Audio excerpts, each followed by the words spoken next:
Hello friends. आज हम भारत के सामान्य भूगोल के बारे में जानेंगे।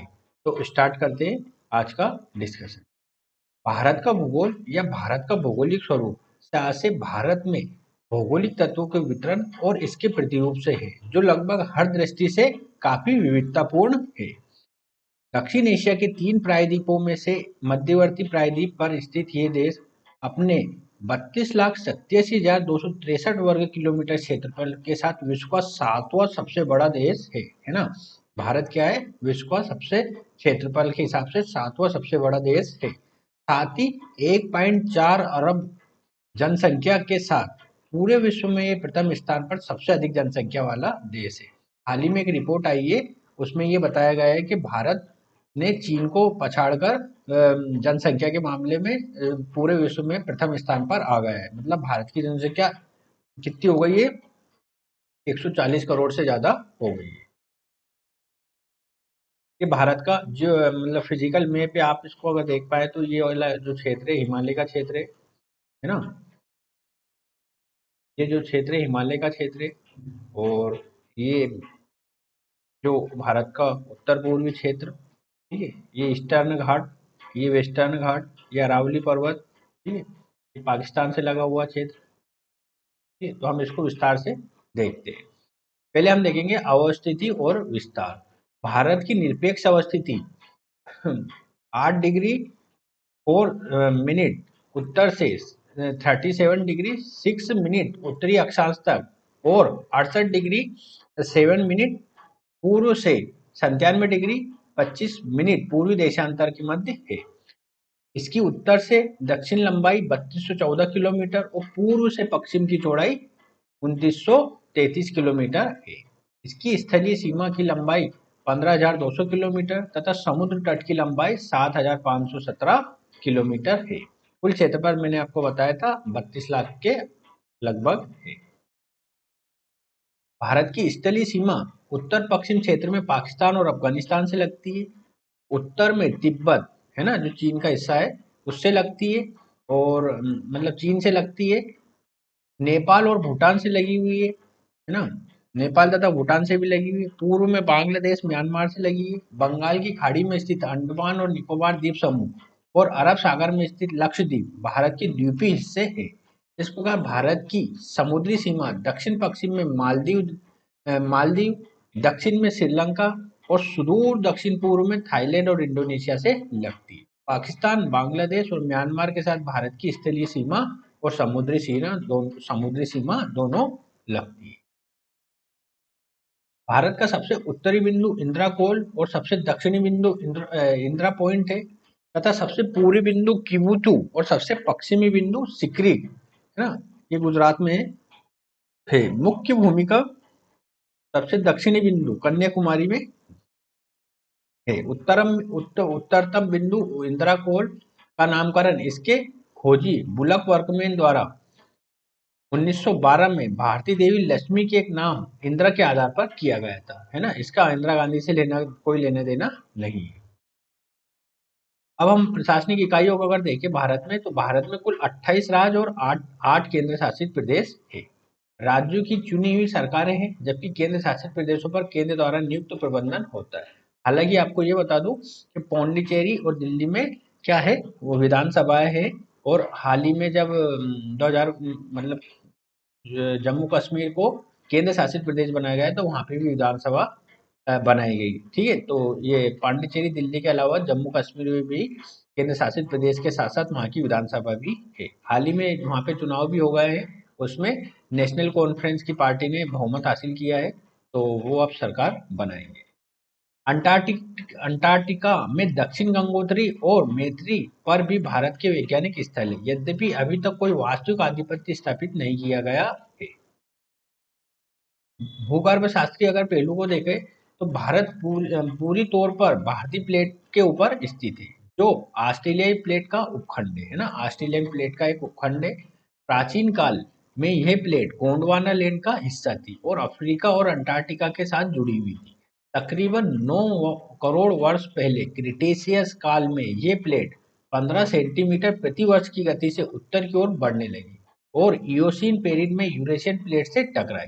भारतीय प्लेट और यूरेशियन प्लेट के मध्य स्थित थेटिस भूसन्नति के अवसादों के वलन द्वारा ऊपर उठने से तिब्बत पठार और हिमालय पर्वत का निर्माण हुआ, है ना। ये देखो किस तरह से भारतीय उपमहाद्वीप का निर्माण हुआ और यूरेशियन प्लेट का कैसे, मतलब ये जो मतलब खिसकाव होता है आगे बढ़ना, वो किस तरह से हुआ, है ना। 55 मिलियन, अगर 38 मिलियन ईयर्स एगो की अगर बात करें, 10 मिलियन एगो के पहले किस तरह से स्थितियां थी, ये आप इसमें देख सकते हैं।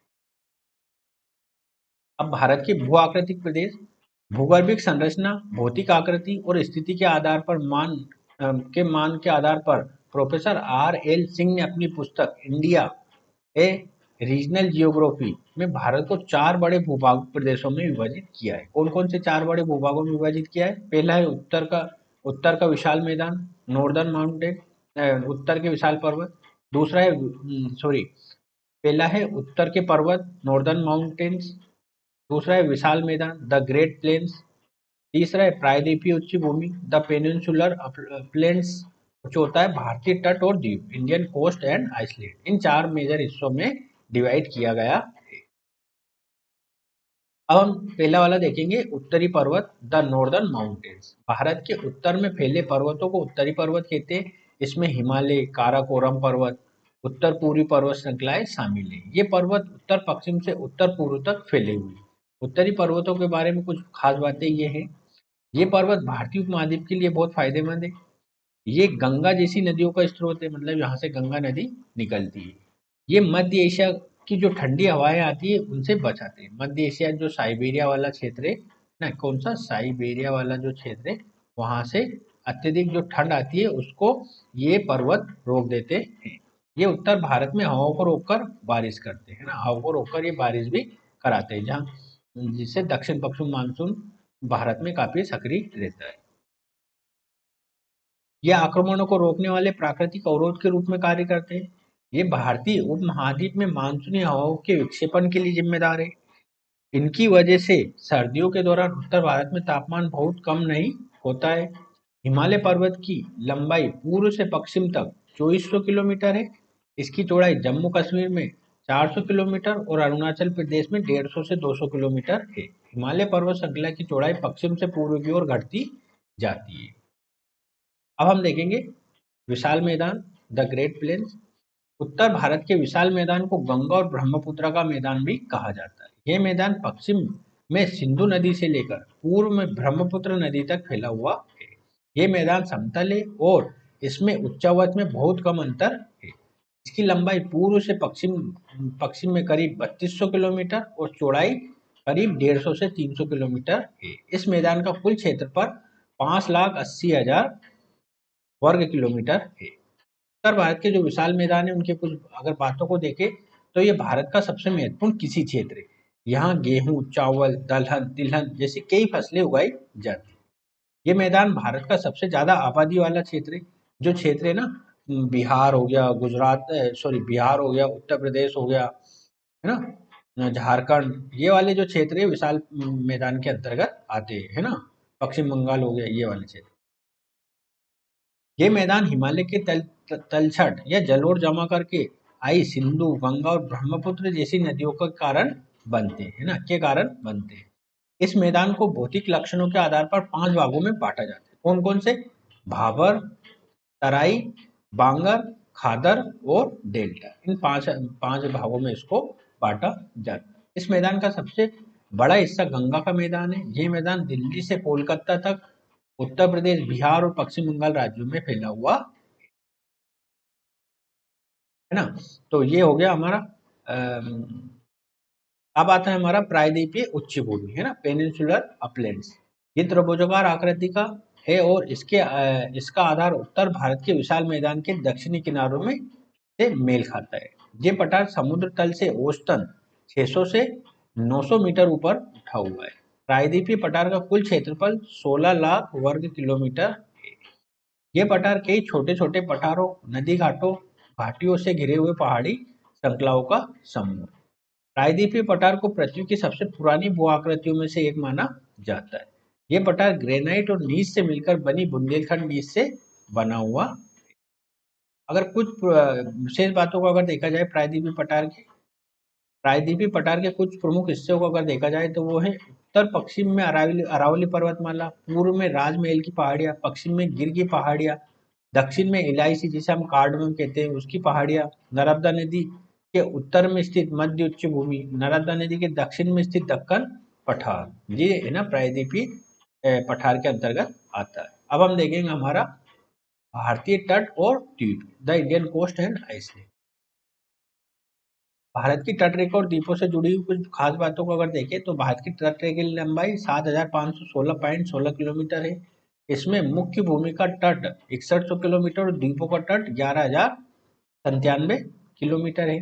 भारत के 9 राज्यों में समुद्री तट है। कौन कौन से? गुजरात, महाराष्ट्र, गोवा, कर्नाटक, केरल, तमिलनाडु, आंध्र प्रदेश, उड़ीसा और पश्चिम बंगाल। भारत में कुल 1208 द्वीप है, इनमें से 208 द्वीप बंगाल की खाड़ी में और बाकी जो ज्यादातर द्वीप है वो अरब सागर में अवस्थित। भारत के कुछ द्वीप समूह ये रहे कौन कौन से? जैसे अंडमान निकोबार द्वीप समूह के अंतर्गत आप देखेंगे तो ये द्वीप भारतीय इंडियन ओशन में है। इसमें करीब 572 छोटे बड़े द्वीप है। ये द्वीप समुद्र में जलमग्न पर्वतों के हिस्से। लक्षद्वीप द्वीप समूह में अगर देखेंगे तो ये द्वीप भारतीय महासागर में, इसमें करीमाडी, कवरत्ती, मंगारम, मिनिकॉय जैसे द्वीप शामिल हैं। भारत के तटीय मैदान प्रायद्वीपीय पठार के किनारों और समुद्र तट के बीच स्थित संकीर्ण पट्टी है। ये मैदान पश्चिम में अरब सागर और पूर्व में बंगाल की खाड़ी तक फैले हुए। कोस्टल प्लेन्स ऑफ इंडिया में जो डायग्राम के साथ अगर आप देखना चाहें तो ईस्टर्न कोस्टल प्लेट और वेस्टर्न कोस्टल प्लेट है ना। आइसलैंड में अगर आप देखेंगे तो अंडमान निकोबार आइसलैंड, लक्षद्वीप आइसलैंड और अदर माइनर आइसलैंड आते हैं। ठीक है, तो आज का हम ये वीडियो यही समाप्त करते हैं। कल इंडियन ज्योग्राफी की आगे की बातों को जानेंगे। तब तक के लिए नमस्कार।